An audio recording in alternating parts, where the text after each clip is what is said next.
नमस्कार, भगीरथ प्रयास में आपका स्वागत है। मैं हूं धर्मेंद्र शुक्ला।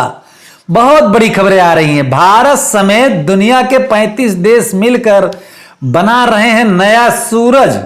जी हां, फ्रांस में एक न्यूक्लियर रिएक्टर तैयार किया जा रहा है जिसका मकसद है बेहतर और क्लीन ऊर्जा के वैश्विक स्तर पर उत्पादन की संभावनाएं तलाशना। इस एक्सपेरिमेंट में भारत समेत दुनिया के 35 देश जुड़े हैं। इस रिएक्टर की अब असेंबलिंग शुरू हो गई है। जैसे जैसे दुनिया सतत विकास के लक्ष्य की ओर बढ़ रही है, नई टेक्नोलॉजी को जमीन पर उतारने में एक एक कर सफलता मिलती जा रही है।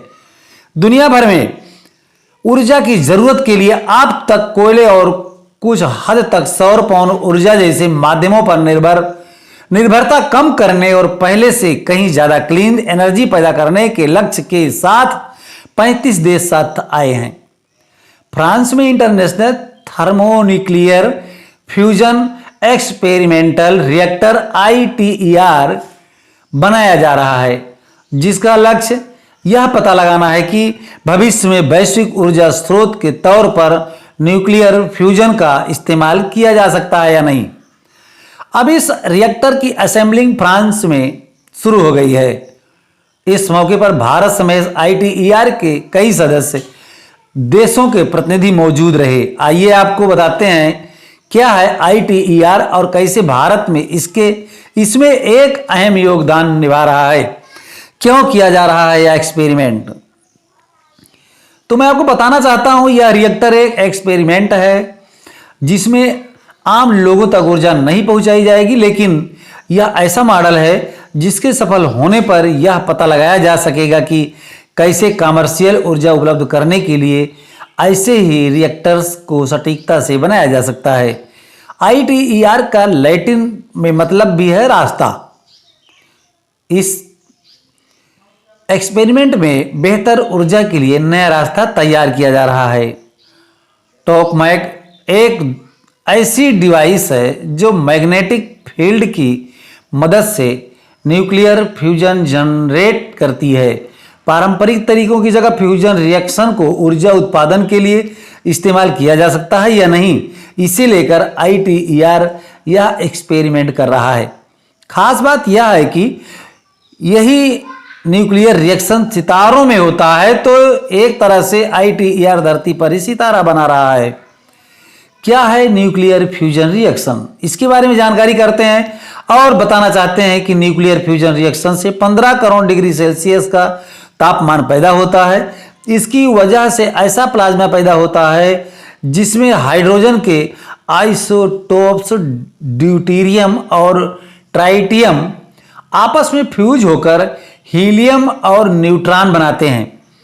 शुरुआत में रिएक्शन से गर्मी पैदा होता है, इसके लिए ऊर्जा की खपत होती है, लेकिन एक बार रिएक्शन शुरू हो जाता है तो फिर रिएक्शन की वजह से ऊर्जा पैदा भी होने लगती है। ITER पहला ऐसा रिएक्टर है जिसका उद्देश्य है कि न्यूक्लियर फ्यूजन रिएक्शन के शुरू होने में जितनी ऊर्जा इस्तेमाल हो, उससे ज्यादा ऊर्जा रिएक्शन की वजह से बाद में उत्पाद के तौर पर निकले।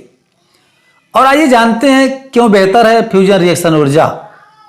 तो इसके जवाब में हम आपको बताना चाहते हैं, पारंपरिक ईंधनों और अक्षय ऊर्जा के स्रोतों के अलावा अभी दुनिया में कई न्यूक्लियर फिशन रिएक्टर्स काम कर रहे हैं, लेकिन उनके साथ एक बड़ा खतरा होता है, लीक और रिएक्टिव वेस्ट का। फ्यूजन रिएक्टर में वेस्ट बेहद कम होता है और यह रिएक्शन अपने आप में इतना मुश्किल होता है कि इसका लीक होना मुश्किल है। दरअसल कोयले जैसे ईंधन के सिर्फ सीमित संसाधन पृथ्वी पर बचे हैं, बल्कि उनकी वजह से कार्बन उत्सर्जन, जलवायु परिवर्तन और ग्लोबल वार्मिंग का एक बहुत बड़ा कारण है। दूसरी ओर अक्षय ऊर्जा अभी भी वैश्विक स्तर पर ईंधन के विकल्प के तौर पर इस्तेमाल नहीं की जा सकती है। तो क्यों अहम है ITER? इसके जवाब में ITER पहली ऐसी देसी डिवाइस होगी जो लंबे वक्त तक फ्यूजन रिएक्शन जारी रख सकेगी। ITER में इंटीग्रेटेड टेक्नोलॉजी और मटेरियल को टेस्ट किया जाएगा, जिसका इस्तेमाल फ्यूजन पर आधारित बिजली के कमर्शियल उत्पादन के लिए किया जाएगा। बड़े स्तर पर अगर कार्बन फ्री स्रोत के तौर पर यह एक्सपेरिमेंट सफल हुआ तो भविष्य में क्लीन एनर्जी के क्षेत्र में दुनिया को अभूतपूर्व फायदा हो सकता है। पहली बार 1985 में इसका एक्सपेरिमेंट का पहला आइडिया लॉन्च किया गया था। ITER की डिजाइन बनाने में इसके सदस्य देशों चीन, European union, Bharat, Japan, Korea, रूस और द यूनाइटेड के हजारों इंजीनियरों और वैज्ञानिकों ने अहम भूमिका निभाई है। ITER में भारत की क्या भूमिका, तो इसके बारे में भारत इस एक्सपेरिमेंट में 2005 से जुड़ा था। लार्सन एंड ट्रूबो हेवी इंजीनियरिंग ने 4000 टन की स्टेनलेस स्टील से बनी क्रायोस्टेट की लीड तैयार की है। इसके अलावा Bharat upper lower cylinder seeding cooling systems, cryogenic system, heating systems बना रहा है। क्रायोस्टेट 30 मीटर ऊंचा, क्रायोस्टेट 30 मीटर ऊंचा और 30 मीटर डायमीटर का सिलेंडर है जो विशाल फ्रिज की तरह काम करेगा और फ्यूजन रिएक्टर को ठंडा करने का काम करेगा। जी हां, यह दुनिया में अपनी तरह का सबसे विशाल वेसल है। L&T के अलावा भारत की 200 कंपनियां और 107 वैज्ञानिक इस प्रोजेक्ट से जुड़े हुए हैं। फ्रांस से भगीरथ प्रयास न्यूज नेटवर्क के लिए ब्यूरो रिपोर्ट।